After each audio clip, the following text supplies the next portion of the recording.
नमस्कार मित्रों, शारदावाल के YouTube चैनल पर आपका हार्दिक स्वागत, अभिनंदन।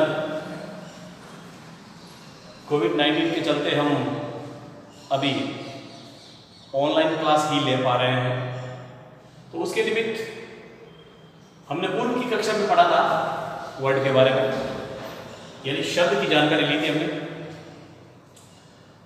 उसके निमित्त आज हम पढ़ रहे हैं काइंड ऑफ नाउन, यानी संज्ञा के प्रकार। काइंड का मतलब होता है प्रकार। एक काइंड का मतलब दयालु भी होता है, KIND, है ना। कुछ भैयाओं को स्पेलिंग याद है, ज्यादातर को याद है। तो काइंड का मतलब होता है दयालु। तो ये काइंड का मतलब यहां पर हो जाएगा, काइंड का मतलब प्रकार। यहां पर हो गया प्रकार, काइंड ऑफ नाउन यानी संज्ञा के प्रकार। तो there are 5 kinds of noun, यानी हम यहां पर संज्ञा के 5 प्रकारों के रूप को पढ़ेंगे। ठीक है, तो हिंदी में भी हमने पढ़ा है, तो उसी के अकॉर्डिंग अंग्रेजी में भी। तो सबसे पहले हम पढ़ते हैं प्रॉपर नाउन। प्रॉपर नाउन का मतलब होता है व्यक्तिवाचक संज्ञा, यानी किसी का भी नाम प्रॉपर नाउन कहलाता है। नाम जो भी होता है वो प्रॉपर नाउन के अंतर्गत आता है। एग्जाम्पल में देखिए, जैसे नाम के अंतर्गत आने वाले गौतम नाम है, चित्तौड़ नाम है, रामायण एक नाम है, यमुना एक नाम है, राजस्थान नाम है, जो राजस्थान अपना राज्य है, कार्तिक मास जो आता है ये भी एक नाम है, मंडे नाम है, अप्रैल और हिंदी ये सब नाम है, जो ये सभी प्रॉपर नाउन के उदाहरण के अंतर्गत हम पढ़ रहे हैं। दूसरा हम पढ़ रहे हैं काइंड ऑफ नाउन के अंतर्गत कॉमन नाउन, यानी वस्तु या जातिवाचक संज्ञा। संसार में सभी काउंटेबल यानी गिनने योग्य नाम कॉमन नाउन कहलाते हैं। जैसे देखिएगा, सबके अंदर एग्जाम्पल दिए गए उदाहरण से चल रहे हैं। तो सबसे पहले आता है घर, boy, star, elephant, garden, banana, city, tree, monkey, finger, toy, so, river, child, etc। ये सभी जो नाम आते हैं ये कॉमन नाउन के अंतर्गत आते हैं। तीसरा हम पढ़ रहे हैं वो है कलेक्टिव नाउन, यानी समूहवाचक, यानी समूह में। तो अब देखिए, कॉमन नाउन से बनने वाले, कॉमन नाउन हमने 2 नंबर पे पढ़ा है, कॉमन नाउन।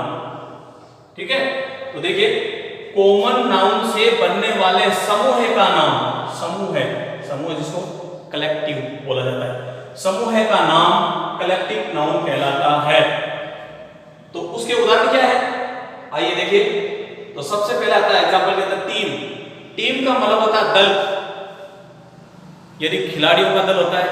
खिलाड़ियों की टीम होती है, जैसे क्रिकेट का, हैंडबॉल का, बास्केटबॉल का, बैडमिंटन का, प्रत्येक टीम होती है, उसमें दल होता है। ठीक है, तो उसी प्रकार team A group of players, यानी खिलाड़ियों का समूह है।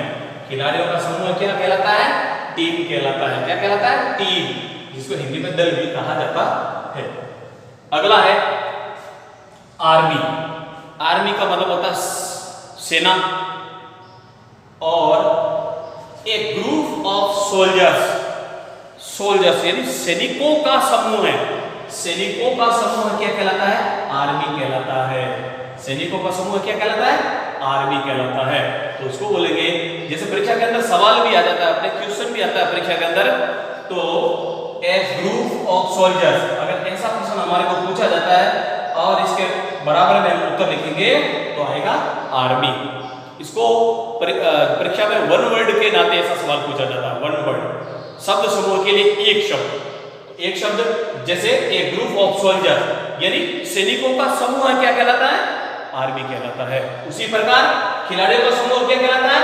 टीम कहलाता है। आगे चलिए, अब आता है डजन। आपने सुना भी है, ए ग्रुप ऑफ 12, यानी 12 वस्तुओं का संग्रह, 12 वस्तुओं का संग्रह क्या कहलाता है? दर्जन कहलाता है। किसी भी 12 प्रकार की अगर वस्तुएं हैं तो वो दर्जन, दर्जन का नाम भी होता है 12, जिसमें 12 वस्तुओं का समूह होता है। किसी भी प्रकार की ग्लास, चम्मच, कटोरी, पेन, किसी भी वस्तुओं का 12 का समूह है डजन कहलाता है। आगे देखिएगा, अब अपने से संबंधित आया है a number of students, a number of students यानी छात्रों की संख्या। कहाँ बैठती है? कक्षा में बैठती है। कक्षा में छात्र बैठते हैं तो समूह में बैठते हैं, तो समूह है स्टूडेंट्स यानी छात्रों का समूह क्या कहलाता है? क्लास कहलाता है। क्या कहलाता है? क्लास। यानी छात्रों से मिलकर के कक्षा का निर्माण होता है, कक्षा में छात्र बैठते हैं तो उसको बोला जाता है a number of students class. अगला है अल्फाबेट। अल्फाबेट का मतलब होता है वर्णमाला, ठीक है, अक्षर। तो a group of letters, a group of letters अक्षरों का समूह है, अक्षरों का समूह है, या फिर इसको बोल सकते हैं वर्ण का समूह है, तो वो कहलाता है अपने अल्फाबेट। क्या कहलाता है? अल्फाबेट। अगला देखिएगा क्राउड, CROWED। क्राउड का मतलब होता है भीड़। अब भीड़ जहां पर एकत्रित होती है वहां पर छोटे बड़े कई प्रकार के माताएं बहनें हर प्रकार की पब्लिक वहां पर आम जनता खड़ी हो जाती है, तो वहां पर हो जाती है क्राउड यानी भीड़ हो जाती है। तो नंबर ऑफ पीपल, पीपल का मतलब होता है लोगों का समूह है, लोगों का समूह है। क्या कहलाता है? क्राउड कहलाता है, भीड़ के अंतर्गत आता है। अगला आता है अपना चौथा, हम पढ़ रहे हैं काइंड ऑफ नाउन के अंतर्गत। चौथा नंबर पॉइंट है हमारा मटेरियल नाउन यानी पदार्थवाचक, यानी पदार्थवाचक संज्ञा, जिसके अंतर्गत देखिएगा ठोस, द्रव, गैस, तीनों के नाम मटेरियल नाउन कहलाते हैं। अब इसके एग्जांपल क्या क्या है, उदाहरण देकर के हम देखते हैं। देखिए, सबसे पहला आता है स्टोन। स्टोन का मतलब होता है पत्थर, ये भी मटेरियल नाउन के अंदर आता है। मिल्क, ये पदार्थवाचक है। ये तीनों अंतर्गत आएंगे। ये किसी, देखो जैसे पत्थर है, किसके अंदर आता है? ठोस के अंदर आता है। मिल्क, मिल्क आता है तो किसके अंदर आता है? द्रव यानी लिक्विड। और गोल्ड, ये भी ठोस है। आयरन ठोस है। टी, ये किसके अंदर आता है? द्रव के अंदर आता है। चाय द्रव पदार्थ है, अपन पीते हैं उसको।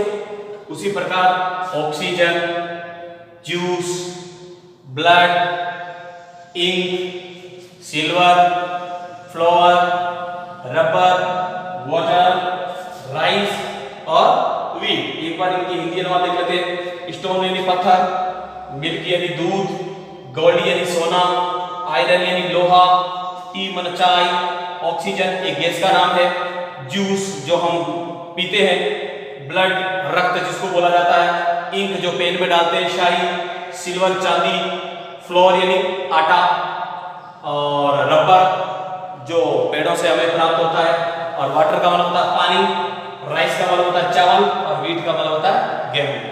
ठीक है, अगला है 5 नंबर पे हम पढ़ रहे हैं एब्स्ट्रैक्ट नाउन, भाववाचक। यानी इन चारों का अध्ययन करने के पश्चात हम 5वें नाउन के अंदर अगर प्रवेश करते हैं तो इसके अंदर थोड़ा सा कुछ अलग हम महसूस करेंगे। वो है एब्स्ट्रैक्ट नाउन यानी भाववाचक। भाव यानी पूर्वोक्त चारों नाम को छुआ पकड़ा जा सकता है, किंतु इसका केवल अनुभव किया जा सकता है। क्या किया जा सकता है? केवल अनुभव ही किया जा सकता है।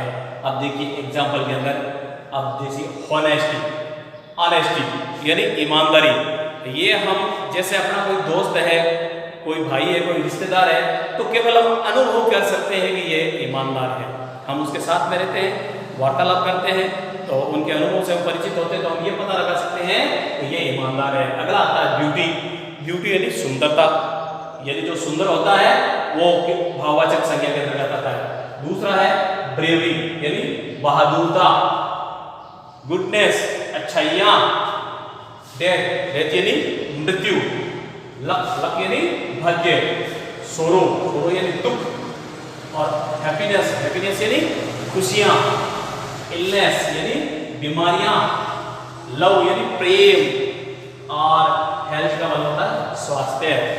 इन उदाहरणों को केवल भाव से ही समझा जा सकता है। ये है संज्ञा का 5वां प्रकार। अब आपको नोटबुक के अंदर काइंड ऑफ नाउन यानी संज्ञा के प्रकार ये लिख करके और हमारे को इसके 5 प्रकारों का वर्णन यानी proper noun, common noun, collective noun, material noun और एब्स्ट्रैक्ट नाउन, इन 5 का जो गृह कार्य है हमारी कॉपी में उतारना है और उदाहरण सहित करना है। एग्जाम्पल सभी के उतारने हैं। ये आज का हमारा गृह कार्य रहेगा। आज के लिए बस इतना ही। जय हिंद, जय भारत। आगे की वीडियो में मिलेंगे, तब तक धन्यवाद।